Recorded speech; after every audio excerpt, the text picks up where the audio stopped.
I've had technicians say to me, I'm just a tech. On the shoulder, I'm just a tech. And I'll challenge that and say, take the just away. You know, you're a tech, and you're a fundamental part in and they say, what am I going to do in this big grand plan that OEM's going to do? And so I tell them, and so I share that vision with them, and actually to turn that around. And I've seen that this conversation starts and their arms are folded, and their brows furrowed, and not quite sure who I am and what I'm doing there. To then get to the end of the conversation where the tools are down, the arms are unfolded, they're relaxed, they're talking, they're engaged, they're energized. Yeah. And to me, that's the magic.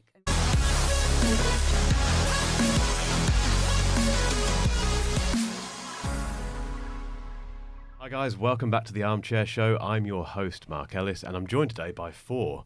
Quite a big table this though. It's normally 2 or 3 people. We've got 4 people around the table today. Let's hand it straight over to you guys. I'm going to let you introduce yourself and your role. Go for it. Okay, thank you, Mark. Well, thank you for having me. First of all, it's very kind of you. I'm David Cately. I'm General Manager for Sales Operations for Suzuki GB and Ireland. So I'm here today to talk about all those aspects. Fantastic. Yeah, thanks for having me, chaps. So I'm Phil Jones. I'm the COO at Motors. Regular guest, we should say. Yeah, sorry about that. Thanks. And I'm Kerry Thompson, founder of Aquino Limited, and we're a business transformation agency. Fantastic. And another very familiar face. Thank you. Neil Smith, CEO of Motivate, automotive consultant company working with dealers, suppliers, lenders, funders, etc. Fantastic. Lots of different experience around the table, which is what we like.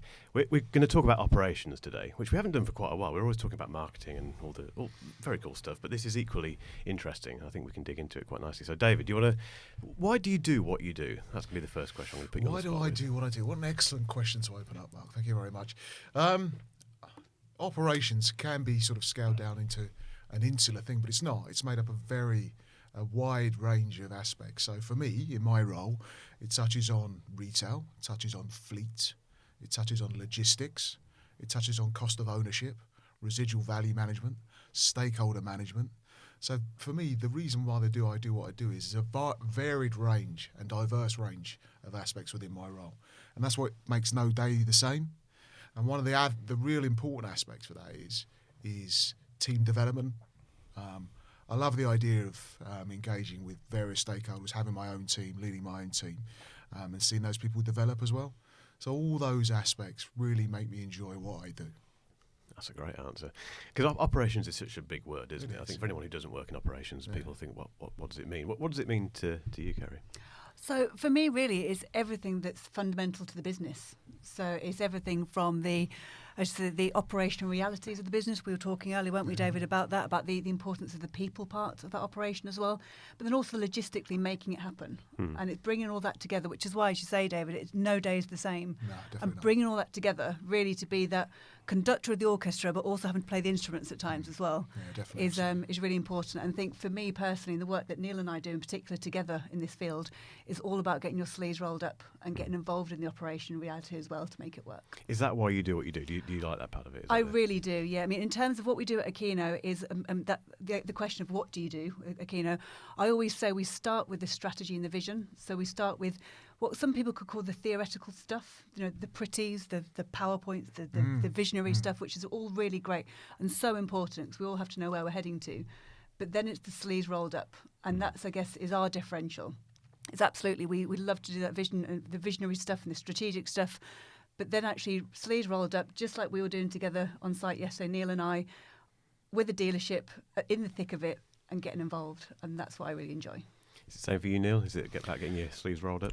Well, yeah, definitely. And look, my role for 10 years was operations director at Imperial, and as you mentioned, David, it's about getting involved in every part of the business. So my my remit was to cover off marketing, IT, web development, contact centre. But as operations director, I was involved across buying, refurbishment, marketing, sales, as well as all of those other functions. So it gave me an end-to-end view of that of our business and allowed me to impact on all areas of the business. And what I do now is exactly that. So that that point around going into businesses and seeing what their ultimate vision is, it's about working back from that and understanding, have they got the fundamentals right? Is the operation where it needs to be? From a customer experience point of view as well. One thing I brought up earlier was drove onto the site that we were doing a visit to yesterday. I couldn't park. knows no customer parking.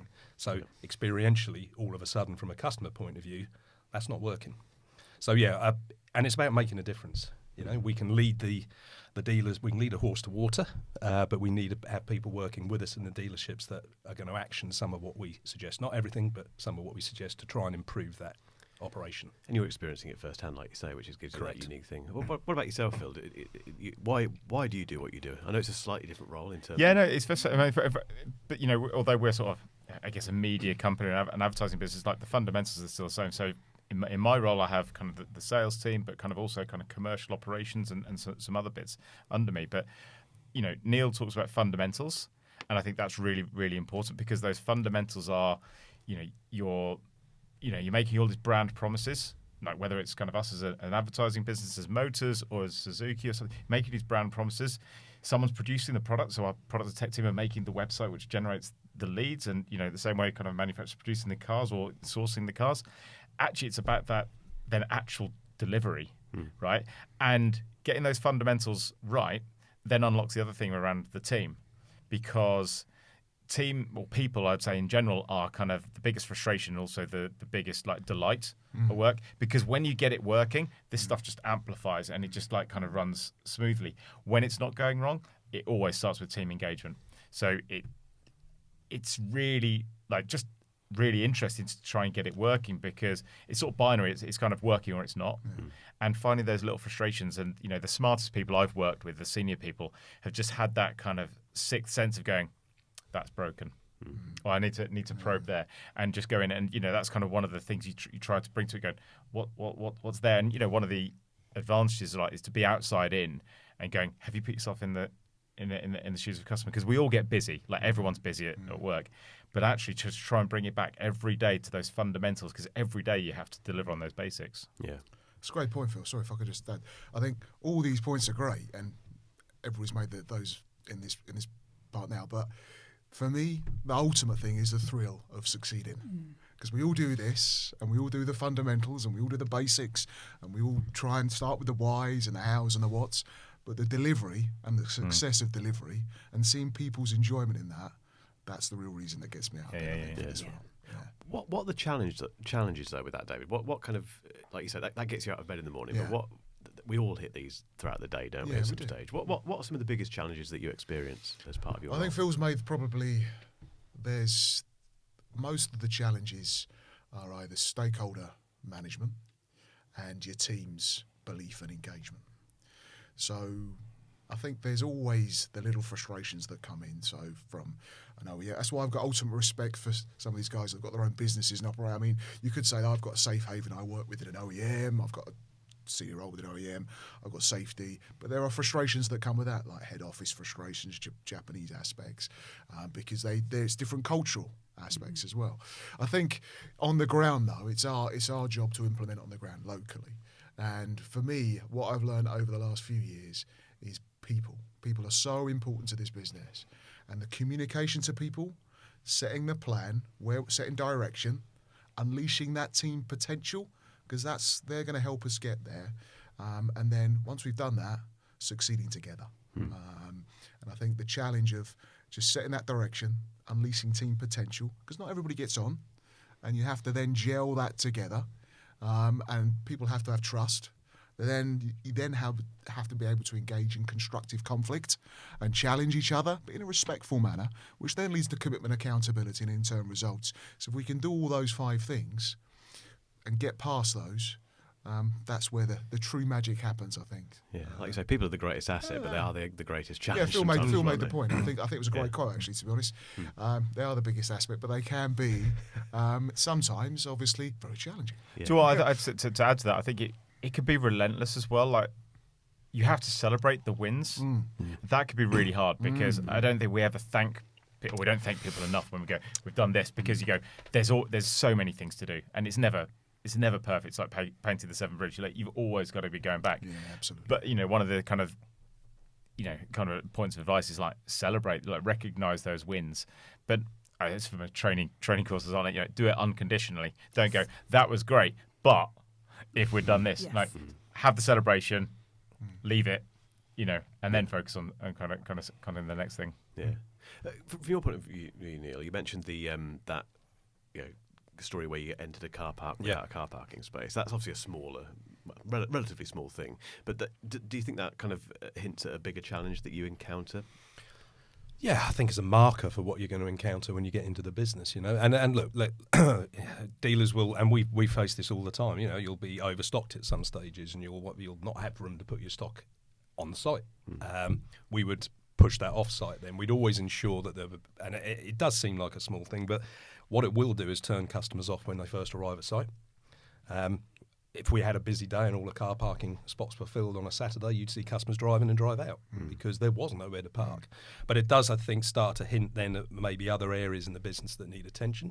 What we'll do is look at gap analysis when we first go in there. Where are those barriers or potential points in that customer journey that is giving the customer a bad experience or not a great experience?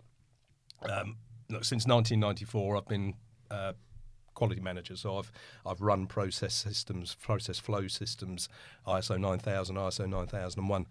I think the point about bringing staff on the journey, bringing employees on the journey, there's that communication piece. If top down it's not being communicated, then how do the teams within the dealership understand what their responsibilities are? How those responsibilities dovetail with the inputs from a department before and the outputs to the next department. There's a linear process in selling a car. Well, not selling a car, but stocking a car. You buy it, you price it, you market it. And it's understanding and getting that team perspective within that operation to understand that. And a word that always used to come up years ago was the sales guys are the generators. That's what drives this business. Well, if there's no one buying cars, you've got nothing to sell, guys. Exactly If there's no one prepping cars, you're selling not very well prepared cars. If no one marketing it, you've got no one to sell to. So I think where we came from as a business was 2010, 12. The salesmen, the generators, that's what makes this business tick. We got to a point where you've got to celebrate those other individuals within that business that input just as much, but because they are not seen as a profit centre, they're somewhat even today they're somewhat sort of deprioritised within that operation, where in fact it is a team effort from beginning to end. There's a great thing like recently, Spurs with Ange Postecoglou, whatever it is. I forget his name terribly wrong. Close. But it's close enough. But there's a fantastic photo of the team, and normally it's a team photo. Yeah. But they've got this wide angle shot, and it's everyone kind of involved, from the kit man kind of to the groundsman, because you said you wanted to make a point. This is everyone makes a contribution to that. Yeah. That's fantastic. I mean, I did a post recently actually where it was more we instead of me. Yeah. Because it is dangerous, and I find it myself slipping into that aspect, saying I. Yeah. I will do this, or my aspects, or my. And you got to remind yourself that has a fundamental impact on people, because it's not mine. It's ours. Yeah. It's we will do this and we will succeed. I think one of the points that Neil makes earlier on about the sales people being the generators. If you've got the stool, there's three legs to the stool in a dealership, which is sales, which is new car sales, used car sales, and after sales. And we forget about those things. Yes. And of course, I'm not being detrimental to any other aspects, marketing or anything else, because they support all those aspects. But when it's tough, after sales and used cars support new car sales. Yes. And vice versa. And it's really important that we recognise those people that make those contributions in the dealership. And I don't think that's one thing we do enough of within the business now. Is this feeling familiar to yourself, Carrie, as well, in terms of challenges? It really is. And actually, that's why when people ask, what do you do? I specifically use the word business transformation, because we're hearing digital transformation a lot now, and absolutely that's really important. We're in a digital world. We need to innovate. We need to transform. But for me, digital transformation is just one part of it, and everything that you do to improve or transform or innovate a business has a digital aspect, has processes aspect, operational processes, of course, the realities of making it all happen. But underpinned by everything is the people part. And interestingly, the we, not me, is so important. And and this year, actually, as a business, we've been really fortunate to win some fantastic awards. And even that, I've been challenged on that. We've been fortunate to win awards. And people have said, no, you've won awards because you've done a great job. It's like, okay, yep, got that. When I've done the announcements on our social media pages around our awards, people have actually, again, challenged me to say, you talk about the team a lot, but leading that team is you. And so actually give some credit to yourself as well as the team. And so I think sometimes we do have to take a step back and almost pat ourselves on the back to think, you know what, I have done good, but we have done good as a team. Yeah. And it's all down to the people. Reflection time is really important. Really important, yes. Especially for individuals that contribute, but also for leaders. And leadership's a lonely place, right? Yeah. Totally, It is very yes. lonely. Yeah. I mean, you could say that, you've got senior stakeholders above you, but you're in charge of 26, 30 people, whoever it is. Absolutely. And you've got to lead them.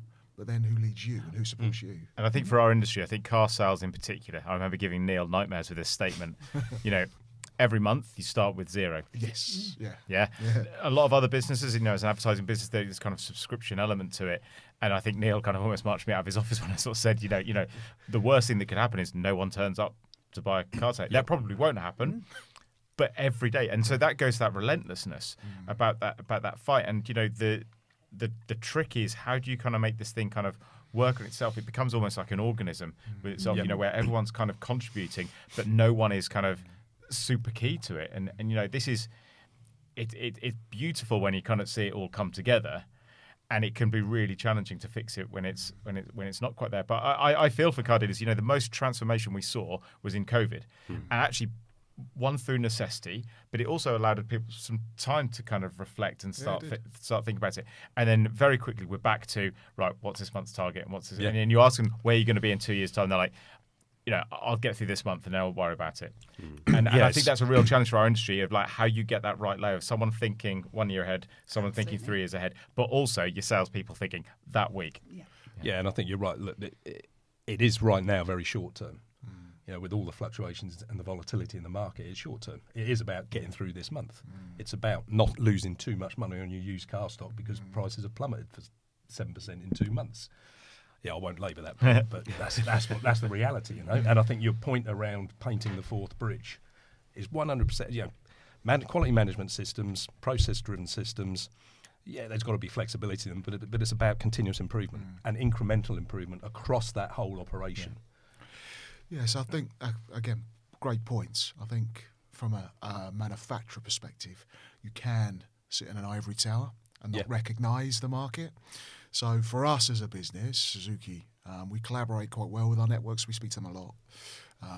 We have regular meetings. So we had a used car think tank yesterday, actually, and we were painting pictures of how rosy it was and growth and profitability, and the dealers would say, that was sort of 9 months. Yes. That's 9 months. So you haven't seen the last couple of months. So where have you been the last couple of months? Have you not seen the book drops? Have you not seen these aspects? And it's a challenge. I think we've all said it, that you're trying to get people to think strategically. We know from a dealer perspective and from a network perspective, it can be very operational, because it is about overheads, it's about profit, it's about selling the next car, and so on and so on. And I think then combining that with reflection time is you have your month, you do your month, and then it's not ground zero the next day. It is, right, let's take some time to reflect and really celebrate what we've done this month, and then how do we achieve this month? What are we going to do differently? Not, it's ground zero, get on with it, back on the treadmill. It is, right, these are the numbers. I've got confidence in all of you. How are we going to do it? Well, it can be quite daunting, can't it? If you look at it from an operational point of view, because operational takes in everything. To look at that, like you said, that 0 at the start of the month. I've never thought about that. That's a really interesting point. That can be quite frightening. But I suppose with that in mind, for people who are watching and listening to this, who want to get into this part of the industry, what's if you break down the constituent elements of how you approach those months, what's the most enjoyable part of that for you? Let's tell you now. Enjoyable. That's an interesting one. Should have an answer straight away. Yeah, I think, look, when you're looking at volume used car sales from an independent perspective, I suppose we were guilty definitely of that, right, ground zero, what's going to happen. We would have all the deals emailed to all of our phones every minute of the day. And if we didn't hit 60 deals on a day because we wanted to do 2,000 cars, we're suddenly on it the next day with the sales teams. Very short. And the next day we might do 70, the next day 40. But so we tried very hard to sort of take an average view across a week potentially, but that still didn't stop you getting really concerned if you only did that 40 on a day and actually your PPU had dropped. So from an operational perspective, it's difficult to take that step back and say, okay, great, we had a good month. Now, what went well, what didn't go well, how are we going to... Because you're already back into it from an operational point of view. So you have to start looking at that. I suppose that it's a cultural thing. You know, we've got to have people in the business, and you've got to have people in the business that are thought leaders, that are there to have that view. You know, it's very much in the industry at the moment, a firefighting operation, literally a firefighting operation. You know, we can't get enough stock. We can sell cars, but actually we're not selling enough. We're coming into December. You know, right now is an awful... working in the motor trade, it ruined Christmas for me over the last 13 years. I hate Christmas. You know, I know in December that if we're going to sell 50% of what we usually sell, and you always hope it's going to be 60 or 70 or 80, but it never happens. But you never actually accept it, you know. But yeah, look, ideal world, it's about continuous improvement. It's about reviewing the month with a sensible head. It's about not getting into the detail too early the next month. It's about reflecting, working out where it really worked. You know, even going down to the customer review level and making sure your customer experience was right last month. Looking at those lost opportunities, understanding the lost sales, applying the 80-20 rule. It's all great, but you've got to have people in the business that are there to do just that. Because operationally, otherwise, pretty much most businesses operationally, people are hands-on. Yeah. And they're having to deal with that day in, day out. And they haven't got the time to take that 2 hours out in a nice little pod, which is all silent, and you can float around and have a think. You know? Where are they? Google. I think that's about the only place where they got them. I think we've talked about the whole hands-on thing. And in that respect, Kerry, can you give an example of something that's very kind of, like you say, a very hands-on experience that you have operationally that you particularly enjoy? Yeah, sure. So for me, it comes back down to the people part again, right? It comes down to, I mean, as a subject matter, I love cars. So actually to be around cars and be talking about cars for me is a good day anyway. So for me, it's being on site. And you imagine the work that I do tends to be, whether it's with the dealer groups or whether it's with the OEM level, is people have got day jobs. And suddenly I'm there to interrupt their day job to start talking about the future. And just like we talked about, they're all focusing largely on the operational reality of today. And if I'm taking that salesperson away to talk to them about transformation and strategy and vision, that's 20 minutes, an hour away from them doing their day job. So for me, that's the part I really love. I love the idea of going out, speaking to people, speaking to different people, spending time in the workshop, done lots of after-sales projects. So being in the workshop with the techs, taking them hands-off tools to come away, and as you say, take that time to reflect, to look at what's happening, and to really bring them along the journey of whatever it is that's taking place transformationally as well. Yeah. But really for me, it's about making them understand the important part in that. I've had technicians say to me, I'm just a tech. On the shoulder, I'm just a tech. And I'll challenge that and say, take the just away. You know, you're a tech, and your fundamental part in, and they say, what am I going to do in this big grand plan that OEM's going to do? And so I tell them, and so I share that vision with them, and actually to turn that around. And I've seen that, you know, this conversation starts and their arms are folded and their brows furrowed, and not quite sure who I am and what I'm doing there, to then get to the end of the conversation where the tools are down, the arms are unfolded, they're relaxed, they're talking, they're engaged, they're energized. Yeah. And to me, that's the magic. And just coincidentally, actually, the Japanese link is Akino means bright and shiny in Japanese. So just in case it comes up in a pub quiz anywhere, that's your answer. You should think I should know that. I didn't you should. know that. Fun fact, you see. Fun fact of the day. And it was almost accidental that became the business name, but then I've had that replayed back to me that's a reflection of what you do. So that's the part that I really enjoy. Nice. I think just to jump in that very quickly, I think the biggest part is people just want to be heard. Okay, and when we go into a business and we get the time to sit with these people, it's amazing what you learn. Yeah. And they just want to have their opportunity, their 15 minutes in the sun, isn't it? It's absolutely. I think, and you learn so much from that. Is my sort of take on it, which is, despite kind of some people's kind of thoughts, organisations are very democratic. Yeah, because they are reliant, unless you're a sole trader and you're just like one window cleaner kind of going around or whatever, they are reliant on all this stuff coming together. So the stuff I enjoy actually most is kind of the problem solving, and when you see it kind of like come together through collaboration. So the just a technician kind of example where you create the kind of the forum where they can say something and actually they can solve that problem better than you can because you don't know anything about kind of this thing. That's the really enjoyable stuff where you go, oh, this is now bigger than me, you know, and you can provide kind of guidance or structure to it, but like reality is we know nothing about kind of the grassroots in its depth.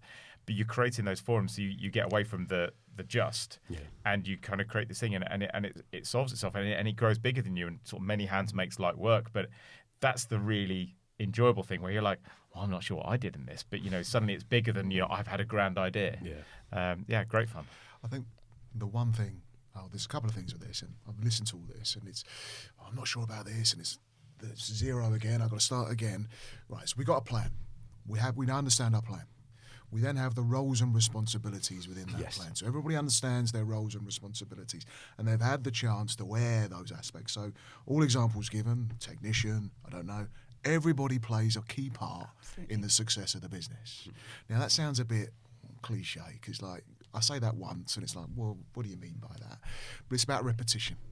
So it's about repeating to those individuals that whatever you do, that's a critical part of this team's success.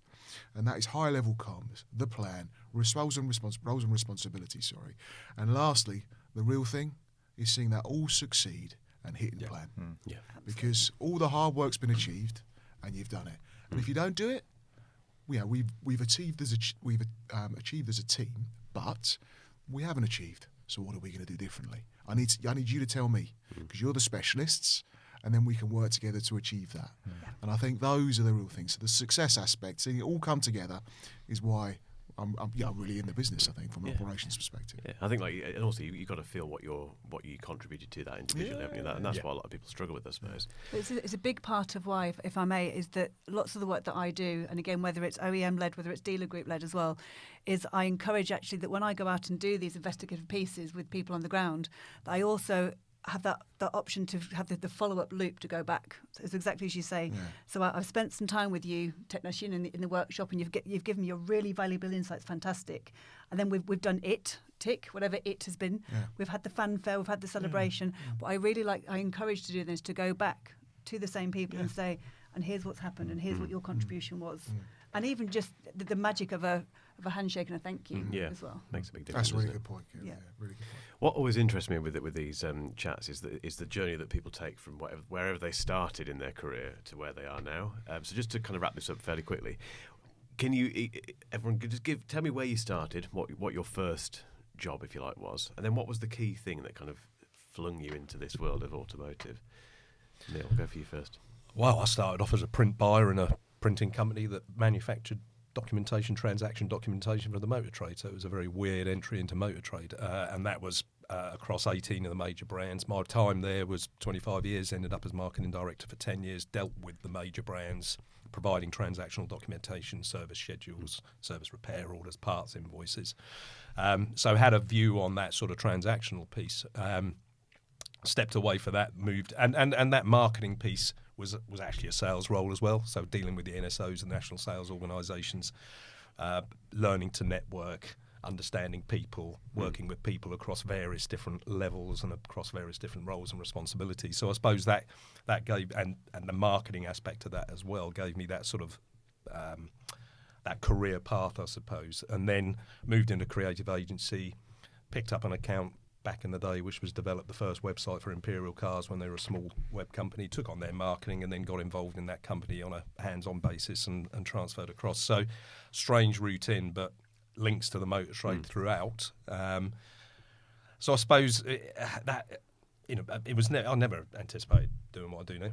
Ever. That was not. I wanted to be an architect when I was at school. That's what I wanted to do. I had a creative bent. I liked designing things. It never happened. But I suppose you go on the path it takes you. But the creative side of me is sort of supported by the marketing piece and also what we do now with people, with teams, with processes. It's about creating a better experience, not only for external customers and that customer journey, but internal customers, internal stakeholders, making sure everything's working together. So long-winded answer, probably not quite answering the question you asked, but that's how I got where I am today. It's fairly linear, but in a way, if you dig into it, doesn't it? Yeah. What about yourself, Carrie? Where did you start, and what was the key thing that switched you into? For me, I had a very different start. So my beginning, actually, my career was in business intelligence for local government, of all places. Wow. So yes, so what I was, and it was for a private supplier of databases into social service departments, And my job in all of that, and I ended up becoming the business intelligence manager, was to define the strategy and the vision again, but then to oversee and develop the business intelligence solutions to provide government reports and also reports to senior directors all the way through the organisational chain to frontline social workers. So I did that, got great feedback, doing a good job, life was great. And then very randomly got headhunted into a piece of work that they wanted some fresh pair of eyes, quote, into a new industry. Would I be interested? I was like, what industry? Cars. Yes, I am. And that was basically it. Done. And so it was as simple as that. Is that as a subject matter, as I say, I like cars, interested in vehicles, in owning them and buying them and driving them and everything else. So I said yes, basically on the subject matter. That turned out to be a project with Volkswagen Group just over a decade ago. And I've been there ever since, not at Volkswagen Group, in the industry, but done lots of work, as I say, OEM side, dealer side, and I love it, and I love every day. Weirdly, that's quite a rare answer here, because most people aren't car people at all. They just end up doing this stuff for whatever reason. But the amount of times I've walked into, again, whether it's a dealership, and I often will walk in, and with the industry, it's often with a male partner or a colleague, and of course, very often it's the male colleague that gets talked to about the fantastic cars we've got in the showroom. And one of my colleagues would just shake his head and goes, "No interest. It's her," and point to me, and I do. It's lovely to work in a world that you have that natural passion in. Must be, yeah. I can imagine. Yeah, mine's sort of a strange one because I sort of don't really consider myself automotive, but I think kind of by default I kind of am. In that I train as a chartered accountant, doing corporate finance for technology and media companies. So helping buy and sell companies, which gave me fantastic insight early on to senior people and kind of strategies and that sort of stuff. Ended up doing that kind of in-house and ended up working with one of our portfolio companies, which is motors.co.uk, and kind of fell in love with actually that sort of challenger status. I found the dealer business model fascinating. I found the advertising challenge really fascinating. And, that was 12 years ago. And I technically still have the same job, but the company's bigger, being under various ownership, and even rebranding kind of as we are as Motors, like it's still the fundamental thing, which is helping connect car buyers with dealers and help dealers kind of have flexibility with their advertising. So I found the business challenge kind of really unique. I'm not massively car, but I find dealers kind of a really kind of bizarre industry, and it's fascing. Every day's a school day as a result. I don't think I'll usually be the word bizarre at my next conference. Well, the example I give is estate agents don't buy the house off. That's correct. correct. I mean, the risk that these businesses take is huge compared to other sectors. So I think it's fascinating. Ultimate respect for retailers. Ultimate respect. About yourself, David? A little bit different. Probably like Neil, I was at school. I wanted to be a PE teacher, so completely different. Went to college, didn't really do any work.